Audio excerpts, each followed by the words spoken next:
Iya, alhamdulillah senang banget akhirnya bisa datang hari ini di mana kita semua nonton.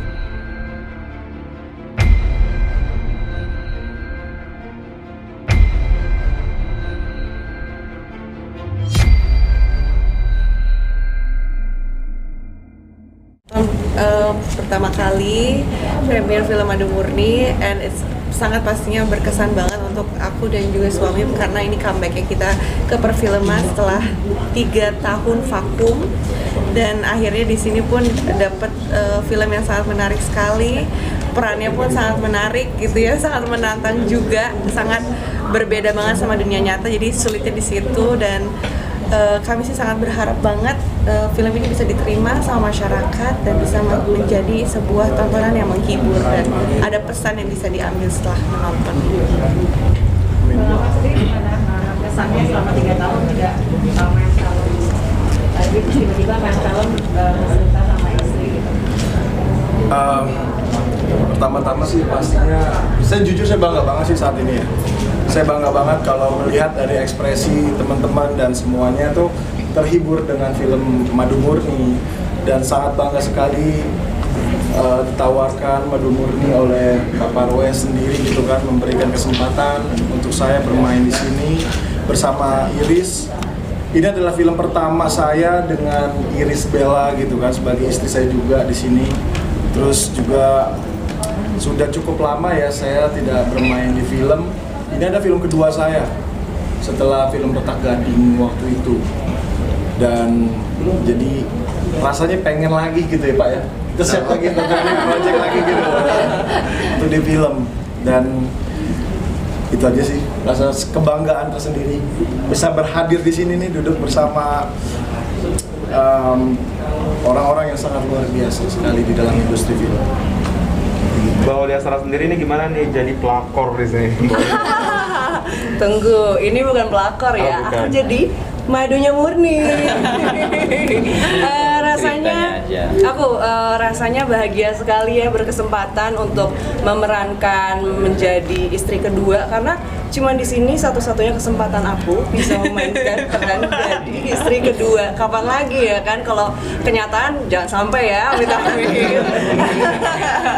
Aku happy banget akhirnya ini bisa tayang karena kita ngejalanin prosesnya juga kan di masa pandemi gitu, terus juga sempat tertunda beberapa kali gitu, dan akhirnya bisa rilis juga. Aku sangat bahagia sekali gitu, dan tadi nonton bareng-bareng sama kalian, happy banget, kayak di studio tuh sorak-sorainya, ketawanya, maksudnya aku ngerasa banget kayak vibes-nya tuh semua bahagia gitu nonton film Madu Murni.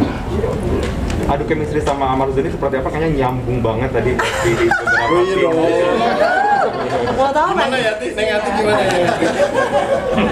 Kita menyatukan chemistry-nya itu bareng-bareng sama istri saya.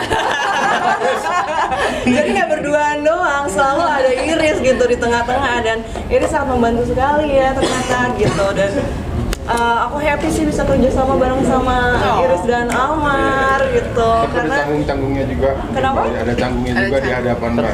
Oke, jujur waktu awal banget aku ada sedikit pikiran kayak, aduh canggung nggak ya, bisa nggak nih gitu kan, karena kan ada istri saya gitu kan, aku takut nggak bisa kayak bebas berekspresi gitu, tapi ternyata enggak gitu, mereka memang the real aktor gitu, memberikan kebebasan buat aku. Aku nggak yakin waktu dia mau mukul pakai apa kaleng.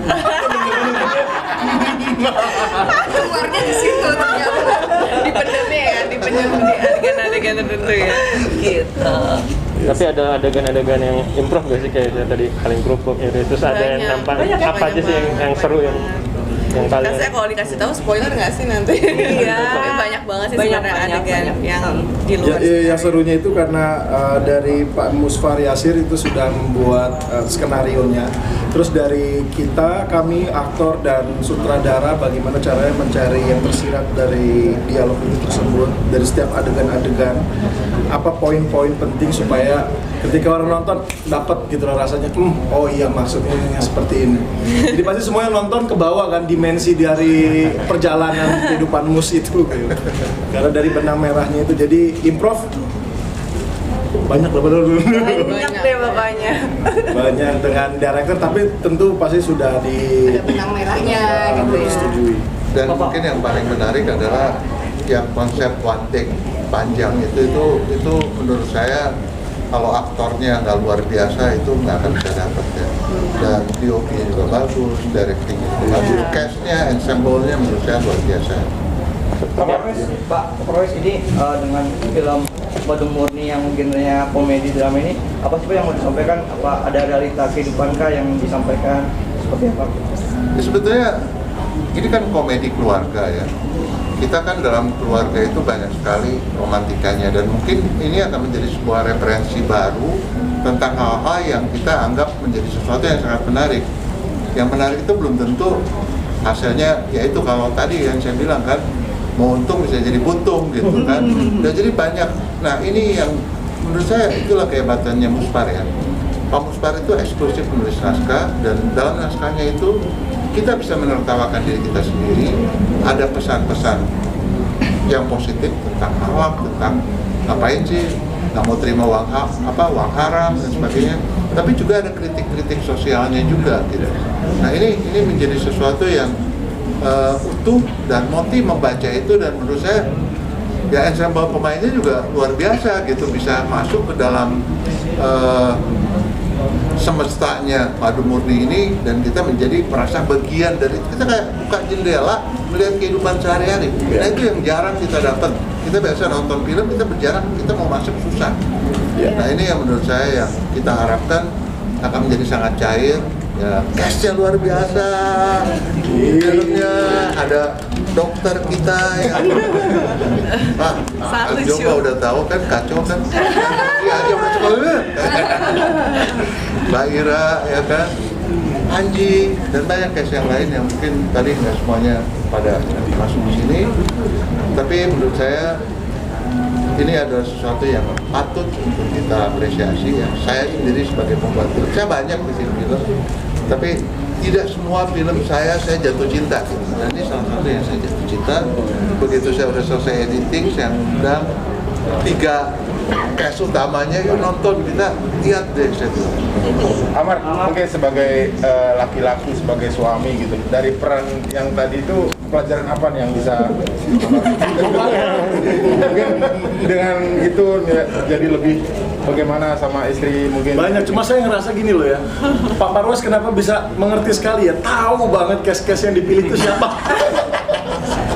Tahu yang punya keinginan gitu ya. Jadi emang bener gitu loh, kalau karakter dalam sebuah film ini pasti akan menemukan tuannya gitu ya. Maksudnya pasti akan cocok gitu loh dengan siapapun yang dipilihnya dari cerita itu. Dan insight yang saya dapetin dari cerita Badung Murni sebagai Mus, ya tadi kita bisa menjadi bahan representatif kalau kita tuh masih selalu nggak sih seperti itu, membawa sebuah pembenaran dengan membawa agama, dengan membawa ini kita lebih tinggi derajatnya atau apapun, mencari alasan untuk mengatakan benar, padahal itu tidak benar gitu loh. Seperti itu sih, dan banyak juga hal-hal lain, poligami lah, gurunya juga poligami, bapaknya juga poligami ya kan. Jadi ya sebenarnya di sini ceritanya nggak ada yang benar, nggak ada yang salah, abu-abu ya gitu ya Pak ya. Bener-bener the real life banget. Ya, tapi kita bisa belajar dari ilustrasi yang ada. Yes. Nah tinggal kita memilih dulu kan, suka ada jokesnya. Kan kalau poligami itu kan bukan masalah maunya, semua itu banyak yang mau, yang beda kan nyalinya. Tapi ya, ternyata pada kenyataannya bukan cukup nyali aja, karena kan ada kenyataan baru yang lain. Nah, ini yang kita coba kasih tahu. Iya. Kalau lihat Sarah tuh di film kan beda banget, gak ada anggun-anggunnya gitu kan. Itu kan nyablak segala macam. Referensinya siapa sih mungkin yang dapat akhirnya karakter yang kayak gitu gitu? Apa emang itu permintaan sutradara atau ada improvisasi? Yang pasti itu hasil latihan dari kita workshop juga ya. Kita sering discuss buat ngembangin karakter, tapi bantuan lainnya adalah kebetulan aku tinggal di daerah yang cukup banyak orang Betawinya. tetangga aku. Jadi sering banget aku kayak ngajak ngobrol mereka gitu. Jadi kayak wah boleh nih referensi gue nih gitu. Ngambilnya dari bener-bener kehidupan nyata, bukan kayak berhayal aja gitu. Actingnya sama tutur katanya Betawi banget, nyablak banget tuh keluar banget. Emang gitu gimana? Emang gitu. Aslinya gimana? Enggak beda banget sama aslinya. Tapi kayak sendiri di film ini ada batas-batasan nggak sih buat kamar? Maksudnya, oke buat film ini lu boleh agak sedikit mesra nih sama tapi kalau di real, ngerti kita ada batas-batas gitu nggak sih Kak? Yang ngarep apa tuh? Ada agak ambigu ya pertanyaannya. Tapi yang pasti sih kita seneng banget waktu dapat tawaran film ini. Kita juga kan sempat baca juga sebelumnya skenario-nya gitu kan. Terus ya sempat diobrolin juga gitu bagaimana, karena kan baca banyak adegan mesra dengan wanita lain. Tapi ya balik lagi ya it's strictly professional. Terus kita juga sebelumnya udah kesepakatan batasan ini di mana yang buat kamu nyaman, sama-sama nyaman gitu. Karena kita namanya ya bekerja juga cari tetap kenyamanan pasangan kita gitu ya. Dan ya ujung-ujungnya setelah kita sepakat pas di set gitu saat harus beradegan dengan Aulia ya aku beri kepercayaan sepenuhnya, sama sekali nggak ada canggung atau apa, karena ya mereka aktor aktris yang profesional kok. Begitu masuk set ya mereka udah berperan sebagai karakternya masing-masing gitu, jadi nggak ada yang dicemburu. Dan director Pak Monty Tiwa sendiri juga jago banget ya mengganti gitu ya, atau memvisualisasikan sebuah adegan yang sebenarnya itu nggak perlu kok adegan yang maaf ya kayak vulgar begitu, tapi tetap dapat kok kesan vulgarnya dengan sebuah divisualisasikan tadi ayam mati gitu kan, burung mati gitu, dan lain-lain hal. Menurut saya sih menarik sekali treatmentnya. Dua pertanyaan terakhir ya teman-teman media, silakan. Ada target sendiri nggak sih untuk kayak film berapa penonton gitu minimal? 10 juta. Amin. Iya beneran, saya 12 juta deh. Paling kan biar sama lah. Iya biar sama lah, kan dia yang main. Bapak gimana? Jati atau Jati berapa juta? Harus gimana nih mengenai apa namanya target penonton sendiri? kalau saya bikin film, bikin bagus dulu, ya, bukan bikin target dulu. Ya, mudah-mudahan itu bisa disampaikan pesannya. Kalau mau filmnya bagus, saya yakin penonton akan bisa mengapresiasi. Ya, dan apa yang sudah dilakukan oleh seluruh tim di film ini, cast-nya, kru-nya, menurut saya adalah sesuatu yang patut diberikan acungan jempol. Dedikasinya luar biasa. Anda udah nonton filmnya, ya tinggal apa kata yang di atas. Siapa ya?